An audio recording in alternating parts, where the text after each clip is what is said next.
Hey everybody, I'm Jan Ross and I'm a charter member of the Ohio County Virtual Lions Club, and I've been a registered nurse for more years than I care to admit. I'm here today because November is National Diabetic Awareness Month, and I am going to talk about foot care for diabetics. The first thing that you need to know is that you need to take a look at your feet if you're a diabetic. It's hard to see the bottoms and hard to look around, so I have brought a mirror and I'm going to show you how to do that. Put the mirror down on the ground, prop your foot up over the mirror, and you can look right down in the mirror and see the bottom of your foot. If you still can't see it well enough, you can use your magnifying glass and hold it over the mirror to see imperfections in your foot. Once you check your foot and nothing is wrong, everything looks good, it's time to wash your foot. You're going to check the water temperature with your wrist and make sure it's not too hot, because sometimes your feet are not sensitive to temperature controls and regulations, and you can't really tell if the water is too hot. You wouldn't want to cause any burns on your foot. So once you get the water temperature at a nice warm level, you're going to take your washcloth and your soap,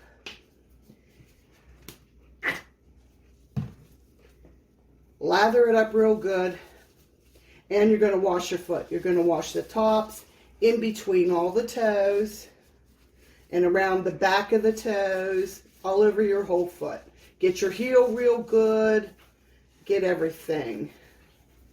The next thing you're going to do is hold your feet under the water and rinse off the soap. For our purposes here today, we don't have any running water, so we're just going to wipe the soap off with the washcloth. But remember to use the running water and get the soap off of your foot. The next thing we're going to do is dry your foot. It's not good enough just to let your foot air dry. You need to get a towel and bend over and dry your foot. Dry the tops just like you washed, in between your toes, down under the bottoms of your toes. Make sure everything is nice and dry and clean.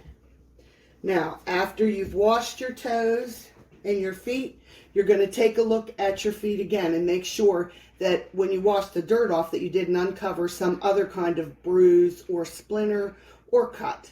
So take another look at your toes, look underneath, look in the mirror, check all around. If you don't see anything, the next thing you're going to do is put some lotion on. Get your lotion, rub your lotion on your foot. You just rub it on the top and the bottom of your foot and around the heels. Don't put the lotion between your toes, because that won't dry and it'll stay moist and may cause you a problem.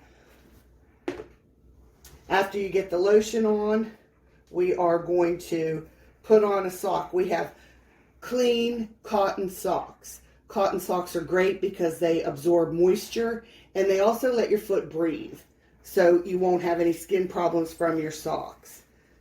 So, put your sock on. Make sure you pull it up over your heel. And then take a look and make sure that your sock is nice and smooth. Look underneath, you can feel it, it's smooth, and look on top. Give yourself some room up here at your toes so you're not causing any pressure on your toes. And that looks pretty good. The next thing you're going to do is make sure your shoes are untied, loosen up the laces,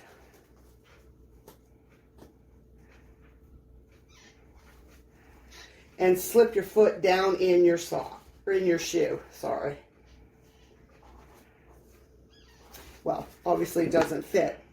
But once it's in there, then you're going to pull the laces, make them snug but not too tight. Make them tight enough that your shoe does not slosh around on your foot. Get everything straightened up.